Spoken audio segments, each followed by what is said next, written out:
Menjadi manusia sempurna mungkin merupakan hal yang selama ini manusia inginkan. Dengan menjadi sempurna, kita bisa mendapatkan akses yang mudah terhadap pekerjaan karena kemampuan fisik kita yang sempurna. Juga mungkin dalam sisi jodoh, di mana dengan kesempurnaan estetika tubuh kita entah bagaimana dapat menarik banyak orang agar mencintai kita. Dan dengan sifat kesempurnaan itu juga, pastinya setiap masalah hidup yang kita hadapi dapat dituntaskan dengan mudah. Deskripsi tersebut pastinya sangat menggugah bagi kita, yang mungkin menjadi salah satu fenomena yang terjadi di zaman kontemporer sekarang, terkhususnya yang terjadi pada salah satu fanbase anime Classroom of the Elite, di mana kebanyakan orang yang menyukai anime tersebut sangat suka dengan karakter yang bernama Ayano Koji Kiyotaka. Ayano Koji digambarkan pada anime tersebut sebagai seorang karakter yang sempurna, di mana selain memiliki kecerdasan di atas rata-rata, juga ia memiliki kekuatan fisik yang sangat kuat. Dengan sikap acuh tak acuhnya, membuat orang-orang menjadi sangat relate kepadanya dan berharap kalau dirinya itu adalah Ayano Koji itu sendiri. Namun, terlepas dari harapan para fanbase anime itu, di sini kita akan membahas apakah menjadi manusia sempurna seperti yang kita inginkan itu merupakan hal yang baik, atau sebenarnya terdapat masalah yang sangat dalam dan mengerikan di dalamnya, yang seharusnya kita sebagai manusia harus menghindar dari mengejar kesempurnaan tersebut.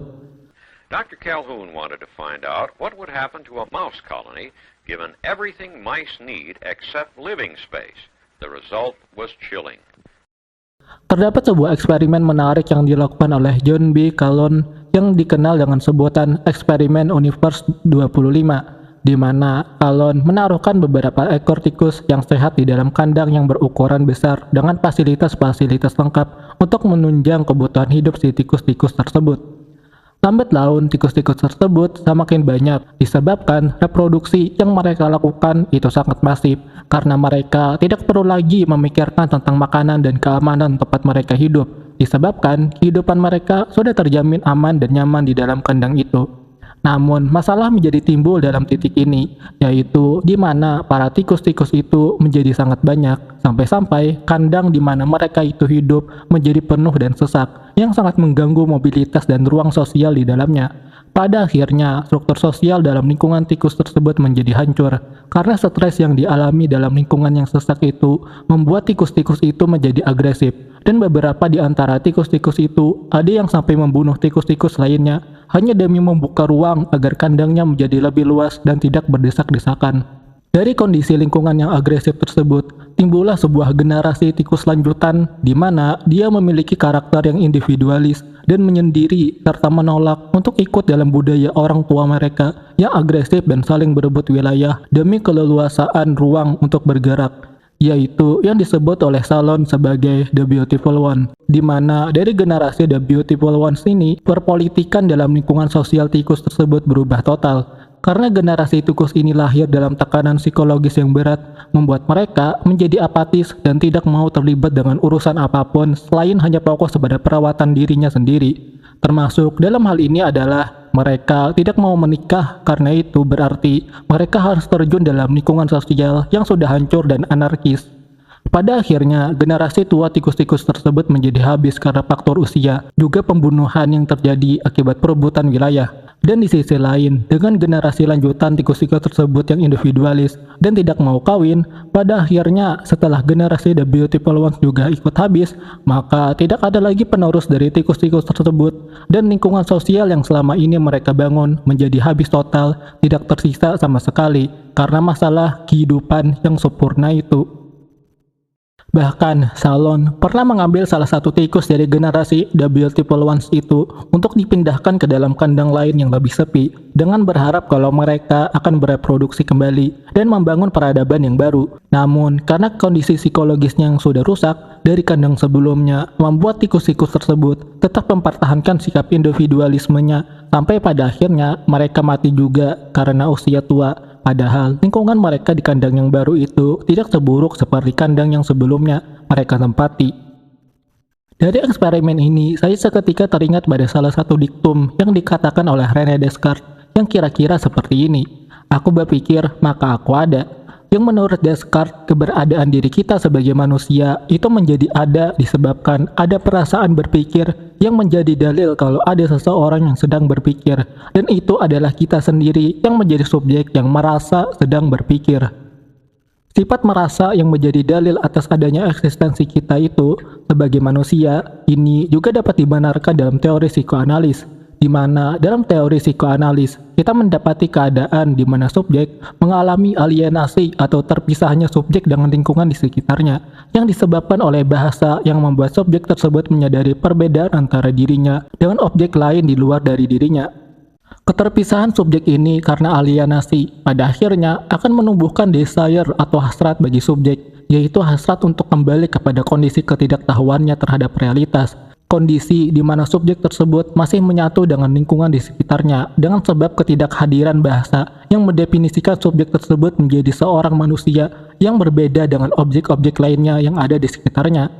Momen timbulnya hasrat ini mungkin selaras dengan ungkapan Descartes sebelumnya yang mengatakan kalau keberadaan kita sebagai manusia itu ada melalui serangkaian perasaan merasa di dalam diri kita, yang walaupun dalam deskripsinya Descartes tersebut dikhususkan dalam tindakan berpikir, namun dengan teori psikoanalisis ini kita mendapati kalau diri kita tidak hanya dapat terdefinisi hanya melalui perasaan merasa berpikir, namun perasaan merasa secara umum yang memberikan ketegangan dan perasaan suka duka di dalam diri kita. Kira-kira bagaimana teori ini dapat menjelaskan masalah kesempurnaan sebelumnya, yaitu melalui dampak yang akan manusia hadapi jika dirinya benar-benar menjadi sempurna, di mana di dunia yang sepenuhnya sempurna, yang selalu memberikan keamanan dan kepastian hidup melalui sumber makanan yang melimpah, itu pastinya akan menumpulkan perasaan merasa di dalam diri kita. Kita tidak perlu lagi merasa takut kehabisan makanan, disebabkan melimpahnya sumber makanan membuat kita dapat sepuasnya menikmati makanan tersebut tanpa khawatir akan habis. Dengan lingkungan yang aman juga, itu menandakan kita tidak perlu takut diterkam predator yang akan membunuh diri kita. Dan dengan itu juga berarti kita dapat bereproduksi secara masif karena hanya dari perilaku bereproduksi itulah perasaan merasa itu dapat kita rasakan. Namun pastinya, seperti yang terjadi pada tikus-tikus tersebut, kita sebagai manusia juga akan menghadapi masalah yang serupa. Dengan kesempurnaan yang ingin kita dapati, kita pada akhirnya akan jatuh pada kehidupan yang mengerikan, karena kehidupan yang sempurna itu menghancurkan perasaan merasa yang ada di dalam diri kita. Kehidupan kita menjadi tidak bermakna sama sekali, sampai-sampai kita hanya dapat merasakan kehadiran diri kita di dunia ini dengan melakukan tindakan-tindakan agresif kepada orang lain hanya demi merasakan perasaan merasa di dalam hidup kita. Perasaan merasa untuk hidup inilah yang menjadi barang langka di kehidupan yang sepenuhnya sempurna, dan untuk mendapatkan hal itu kita akan melakukan apapun demi mendapatkannya, bahkan jika harus bertindak di luar batas sekalipun. Kehidupan damai dan tentram yang kita harapkan akan terjadi di akhir kehidupan yang sempurna itu malah berujung petaka dan mungkin lebih mirip seperti neraka karena banyaknya tindakan kebejatan dan kekerasan yang terjadi di lingkungan di sekitar kita. Dan pastinya dari hal ini akan memberikan nilai minus dalam kehidupan yang sempurna yang selalu kita dambakan dan cita-citakan tersebut. Jika kita kembalikan kepada masalah fanbase anime Chote sebelumnya, maka seharusnya kita jangan meniru kehidupan yang sempurna seperti itu yang dilakukan oleh Ayano Koji. Ayano Koji mungkin sempurna dalam pandangan kita, namun kita benar-benar tidak mengetahui apa yang sebenarnya Ayano Koji rasakan. Bahkan di season 4 di anime tersebut, di saat Ayano Koji dan Kei Karuizawa sedang mengobrol tentang murid-murid kelas 1, Kei sempat menyinggung Ayano Koji kalau Ayano Koji payah dalam urusan percintaan dan tidak menyadari seberapa menyenangkannya percintaan itu.